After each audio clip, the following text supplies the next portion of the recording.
Daniel, servo do Deus vivo, será que o seu Deus, a quem você serve continuamente, pôde livrá-lo dos leões? Olá, geração Team! André Caporizi falando aqui mais uma vez para vocês, começando o resumo dessa semana. Nós estamos aqui com o nosso manual de estudos e a lição de hoje é a lição número 10. É isso aí, vamos começar. E logo na lição de sábado nós temos a introdução do assunto. Nós estaremos estudando aí Daniel capítulo 6. E no capítulo 6 de Daniel nós temos a história famosa de Daniel na cova dos leões. O que aconteceu foi que houveram algumas motivações por trás dessa história que eu gostaria de abordar com vocês hoje. Vamos lá? Na lição de sábado, então, nós temos essa ideia da decisão de Daniel. A lição nos mostra que Daniel, quando entrou na corte de Babilônia, de Nabucodonosor, ele tomou uma decisão.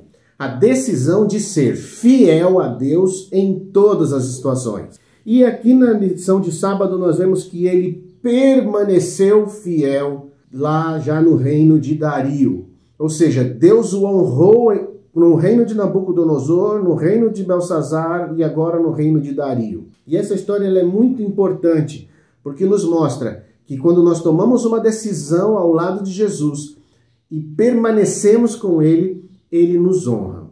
Na lição de domingo, nós temos aí aquelas perguntas onde a gente lê o texto e tal e responde umas perguntas individualmente, a gente pula essa parte.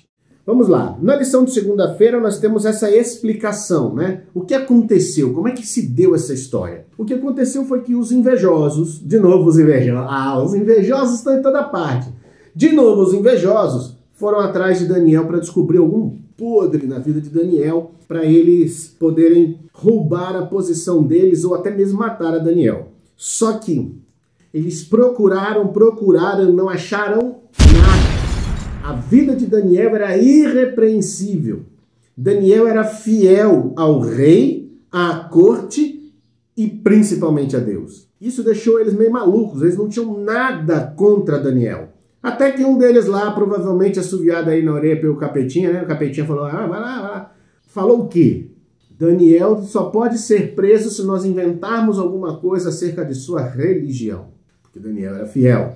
E aí eles então bolaram um plano, vamos fazer um decreto, vamos fazer reassinar esse decreto, dizendo que todas as pessoas do reino deverão adorar a Dario e só fazer pedidos a ele por 30 dias. Quando Daniel soube disso, o que ele fez? Nada. Ele continuou a sua vida de adoração como era antes. Ele não mudou nada na sua vida de oração. E depois que Dario fez esse decreto e assinou, aqui a lição nos conta que lá na Medopérsia, essas leis elas eram imutáveis. Depois que o rei assinasse, nem o próprio rei poderia desassinar a lei, né?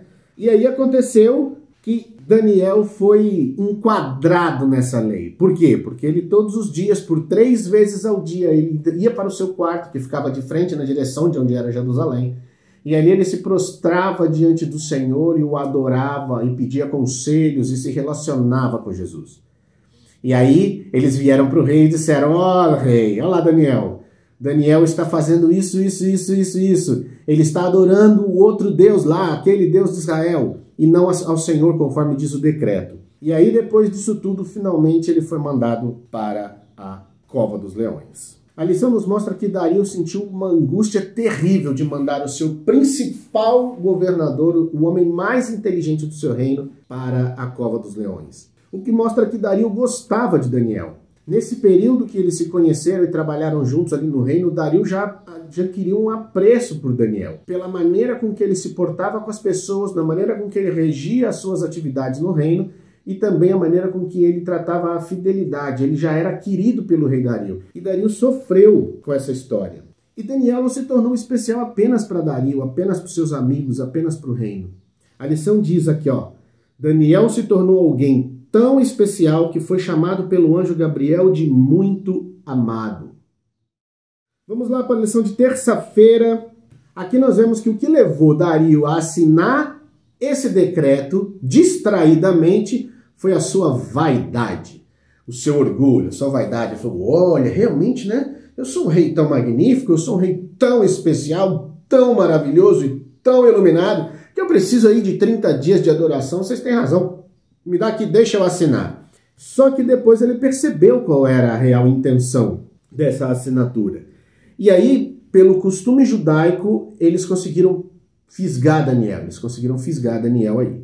Esse episódio aconteceu, Daniel já tinha por volta de 80 anos e ele ainda permanecia fiel a Deus. E as consequências foram geniais, porque assim como Nabucodonosor, quando Dario percebeu o que tinha acontecido, ele adorou ao Deus verdadeiro e promulgou um decreto que dizia que todos deveriam adorar o Deus de Daniel, porque ele era o único Deus vivo. Bem legal, né? Então é isso, pessoal. Curta essa mensagem, compartilha com seus amigos, mostre para eles que vocês estão se relacionando com Jesus. E não se esqueça, na sexta-feira saiu a segunda parte do resumo da lição desta semana, onde nós vamos terminar esse assunto. Não se esqueça, hein? Nós estamos estudando juntos, hein? Até lá, pessoal. Fica com Deus.